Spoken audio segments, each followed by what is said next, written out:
Europa is a game I've been eagerly awaiting ever since I caught that first trailer. The moment I heard it was Ghibli influenced and I saw that gameplay, I was just all in.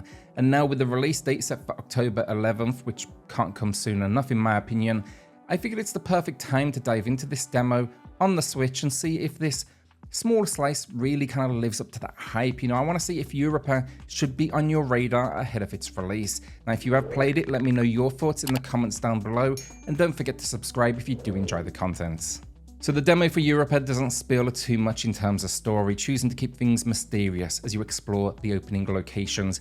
You're going to be collecting notes from your father, who seems to have sent you ahead to this terraformed planet in Jupiter's shadow.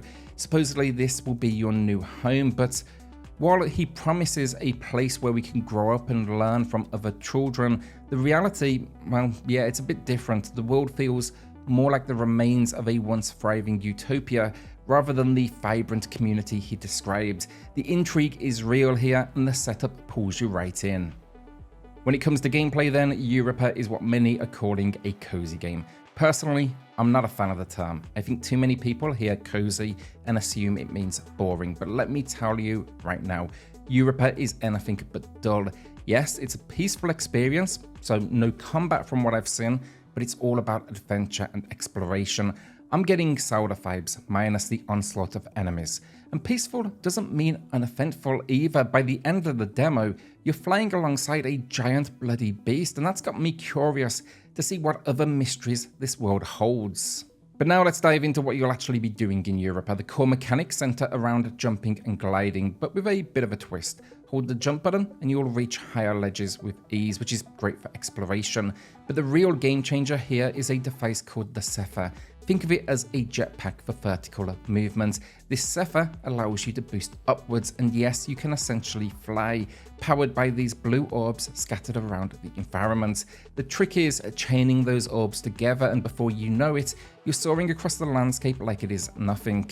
And because flying around is, well, let's face it, never a bad thing, the game even gives you a chance to upgrade the Zephyr by collecting white orbs. These act as a power-up, allowing you to extend your flight and boost time even higher. It's really all about using these tools to explore the vast world, and trust me, there's something incredibly satisfying about stringing these boosts together and zipping through the sky. This movement then isn't just for show, it is essential. The world of Europa is anything but flat, often requiring you to glide or boost your way across gaps or to reach your next destination. While there aren't a ton of explicit directions then, the game smartly guides you forward with the aforementioned notes from your father. These notes, they're marked by light towers that drop from the sky, making your next move, relatively easy to spot. While the demo then is mostly focused on setting up the narrative and pushing you to explore, it does sprinkle in a few other elements. For one, there are shards to collect, 7 in total. I only managed to find 4 here, but there were also a couple of simple puzzles, mostly switch-based or requiring you to grab a specific item to unlock the next path forwards. But what really stood out to me then was the environmental elements baked into the world. One had a boost that sent me flying up a tower, really satisfying. The demo then ended with a fun on-rails flight section where you still controlled your screen positioning. That was a nice change of pace. And also, let's not forget the wildlife as well. Now, I couldn't interact with them at this stage, but I'm kind of hopeful that might change in the full game.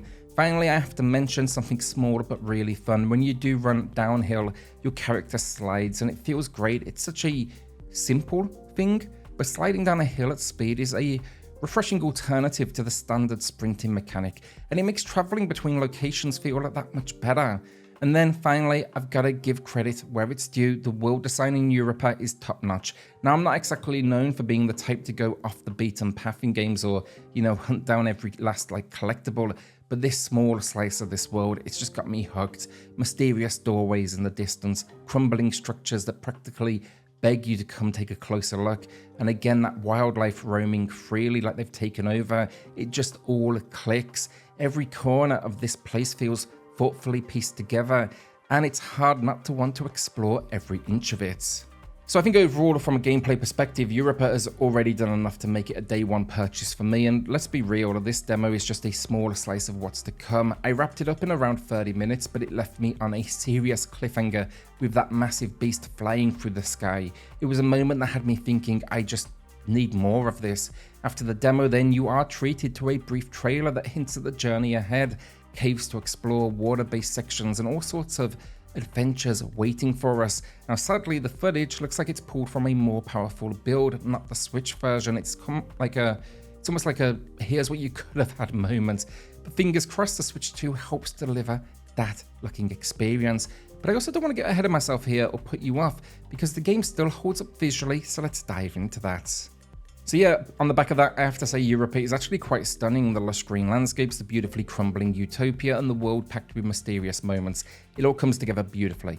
You've got levitating rocks, roaming wildlife, and of course, again, that flying beast you see in the demo's closing moments. Call me basically impressed here. Every corner of this world, the visuals just really help sell it.